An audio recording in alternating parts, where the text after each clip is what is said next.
You're listening to the 3 Pixels Tech Gaming and Movie Podcast. Bonus episode, Movie First Impressions, presented and edited by Allan Taylor. Hello everybody and welcome back to another episode of First Impressions. And I'm joined today by 3 Pixels regular, Ben Ridley. Hello. Who is very ill, excuse him, and Martin Gregory. Hello. Can I just say I'm not dying? Like I'm not. You said I'm very ill. I'm not like on a drip here. Yeah, just to tell people, I just have a cold and I might cough a few times. We've had to do a special screening in the hospital for Ben's last few days. Thanks. It was his final wish to see Rampage. No, we went to the European premiere to go see Rampage, and we're going to talk about our first impressions. I rescued George when he was 2 years old. He's family. What's happening to my friend? His friend's a gorilla. You don't have to tell her that story. Is Amir, is he considerably bigger? No, he's definitely bigger. He's not the only one. They're gonna put George down. I can't let that happen. Rampage. George, you okay? Good to have you back, buddy. So Rampage is directed by Brad Rayton, who previously did San Andreas. Have either of you seen that? Yes. Yeah? No. Yes. No, I haven't. Yeah, it was a fun film. It's a big, dumb popcorn movie. Yeah. And Brad Rayton is now following in the footsteps of Roland Emmerich and going from a nature apocalypse movie to a big monster movie. I think it started really well, actually. I enjoyed the first few sequences. Yeah. Enough of the jokes landed at the beginning that I warmed to it, and I was kind of hopeful that, okay, these guys know what they're doing. In the opening, we meet Dwayne "The Rock" Johnson as Davis, who is a ape conservationist, and he's got this unbreakable bond with George the albino gorilla. And then it kind of goes into clunky exposition town a bit with the 2 bad guys who I found kind of insufferable. I did not enjoy when they were on the screen at all. They're these 2 corporate bosses of a research company who cause 3 random animals to turn into giant monsters, right? One of which is George the gorilla. They were just forcing all the information down our throats a bit. But then a giant wolf attacks a helicopter and I was back on board. Oh yeah, that was great. That was great. Admittedly, that entire sequence was incredible. The whole thing leading up to that as well? Leading up to it, as well as the actual wolf scene itself, and how they actually built towards that, I actually enjoyed. I always think of those cheesy 80s movies, and this is like a little bit of a modern twist for me. That's why I completely got taken back to those kind of movies, and that made me smile because I could reminisce in that way, and I feel like there was a callback there somewhere, and that's why I like that. That's why I enjoyed the build-up towards it. When he jumped up over the cliff and tore a helicopter to pieces, I was back. And straight after that, we meet Jeffrey Dean Morgan. He is very Negan in this role, and I think you had enough charisma to keep up with Dwayne "The Rock" Johnson, who is known for being a charismatic, charming...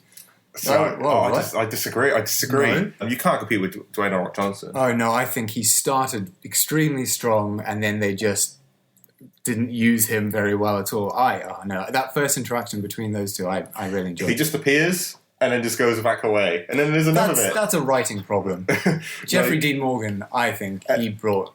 Yeah. He was very good. I mean, we can talk about the writing, because the writing's definitely not the strong suit here. Classic monster movie. Yeah, it doesn't need to be anything. I think, if anything, there was too much. Not enough monsters fighting. That's why I came here, and I don't think we had enough monsters fighting. I think it was underused. They had a great concept. They weren't beholden to the source material that much, because the original source material didn't have a story. That doesn't mean the movie doesn't need to have a story. They had free range. They could have utilised it much better. They could have had a lot more. What did you guys think about the monsters fighting each other? I enjoyed it. Honestly, some of the greatest monster fights I've actually seen in a long time. And I would, I challenge any other films who want to be monster movies to go back, watch this film, and watch what they did. Honestly, it felt to me like they didn't feel weak in any way. They all had their strong suits. They all adapted, and throughout the movie they were adapting. Like the wolf gained extra powers with the hedgehog spikes. And it was just nice to show them that they're adapting. And none of them came off like, oh, well, that's not quite threatening. They all had their individual traits. And even George at times, I actually thought he's going to go full bad guy here, you know. Yeah, I wanted more of it. I wish it was much more explored. But like you said, there wasn't enough fighting in between. There was a lot of exposition, a lot of story base. It didn't balance like what we come to see of monsters fighting over some of the story. I think they could have cut a lot of it out. Dwayne Johnson's actual personal character features coming into the role. Yeah, and I don't know why they tried to make him into this Byronic hero. Dwayne "The Rock" Johnson is far too charming and personable and entertaining to be a Byronic figure, I think. Yeah, I agree with you on that as well. And just a delight to watch. As always, I mean, I found that he can do no wrong, really. I enjoy whenever he's on screen.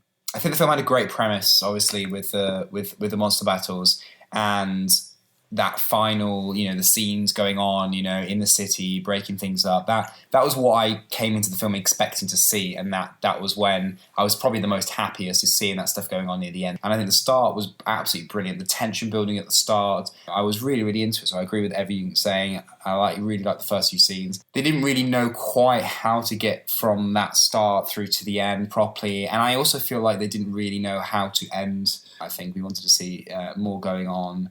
I'd like to have seen more military presence getting involved and stuff like that. I mean, I don't know what the hell the President of the United States was doing during all this. Was he just something, because you never even heard from him or even mentioned from him? I'm glad you just saw the military guys. I'm glad you brought that up, because I even wondered at times, like, why are they not talking to the President? Yeah. Honestly, I want less human beings in this movie. Okay. I don't want you to cut away to Mr. President. Figure out. I suppose. No. And I would just have... Because actually, we didn't really have monsters fighting monsters until the end. We had monsters fighting people. We had monsters destroying the city, which was also actually quite fun. But we didn't have monsters fighting monsters till the end, and I wanted more of that. Yeah, it's a great summer blockbuster. It's one of these films that you can go in and it doesn't matter what age you are, there's something in there, it's inoffensive, it's not going to stir up any controversy, there's something in there, there's a bit of humour in there, everyone can enjoy it is what I'm trying to say. There's everything in there for the family as well. It's not a film that's going to make you think a lot, it's not a film that's going to it's asking many questions or even trying to answer many questions, but I think it is one that is taking you on a sort of experience, a sort of journey. And I would honestly, personally, as a tech person, advise you to see this in something like IMAX or something like really kind of spectacular, because that really makes it for this kind of film, I think. If you're going to see a spectacle, go see it in the cinema. Yeah. I don't think you'll get much out of it watching it at home. I'll agree with that. Nothing really was offensive. It was one of those films you can sit back, watch, almost like a Transformers movie. But overall, I really did enjoy myself. I will say, although the film kind of gets a bit muddy at the end, the CGI and the design of the monsters was pretty good. Oh, it was excellent. Well, I mean, your main premise is around the monsters. No, I know, and I was actually kind of worried before I went in that they wouldn't sell the monsters. The gorilla, he's human-like. He is very human-like in the way he is, in his facial expressions, in the way he moves, in the way he gestures, and it does make you feel for him as a character in a way that I think you might not have done if this film was made several years ago. I give full props right now out to all the technical teams who have no doubt worked their backside off to make this film look as good and feel as realistic as possible. It falls a bit flat at times. It's a bit clunky, but yeah, I wanted a big dumb action movie, and that's what it was. But too many humans. Unlike Dwayne "The Rock" Johnson. Yeah, more Dwayne, more monsters, and we'd be definitely happy. Would I recommend anyone to go and see this film? I think yes. If you want a film to just go and enjoy for the pure fact of enjoying a film, it's one of those films that I think you don't have to think too much to be able to enjoy. You're going to enjoy it just by letting the film take you on this journey. Like, I don't mean this in a dismissive way at all. Go to the cinema, turn your brain off, and just enjoy it. And it did to be an experience at the end of the day, and that's what we go to the cinema for. Yeah, it was exactly what I thought it was. Exactly, yeah. So yeah, if you've seen the trailer, you know what this is going to be. If you think you're going to enjoy it, you probably will. Yeah. Okay, so if you've reached this point in the podcast, but you haven't seen the movie, we're going to just cover a few spoilers now that we just need to talk about. So if you either don't care about spoilers or you've seen the movie and you want to hear us talk about the plot, Martin, go ahead. Okay. Something we didn't actually say, but obviously we couldn't say, is that they kept true to George's character. They said at the very beginning he was a bit of a jokester, a bit of like that's how he behaves. Yeah. And he did keep true to that character, and I think that was good. But I did want him to die for pure satisfaction, because then it would have actually left me gone like you guys. Oh, he's gonna survive in a bit. As the credits are rolling, Yeah. No, they're gonna go back to it, and I think that would have kept a more shock value. And I think that would have. All right, maybe this would be my evil side, like no happy ending for you. I think your optimism is seeing past the fact that they probably want to turn this into a franchise. I was literally going to say, this is going to become a number 2. There's going to be another one. Yeah, George versus a bunch of whole lot different other animals. King Kong versus George. There we go, Godzilla versus George. But no, I think the games did have, at least the later games, had a whole cast of characters that they can pull from. So they're not short of characters and monsters. But I will say one thing that I kind of wished had happened, and I don't want to armchair right, because I know that's ridiculous, but there's a point in the movie where the Rock gets shot and, killed for all intents and purposes. I was so hoping he was going to inject himself with one of the things that turns him into a monster as well.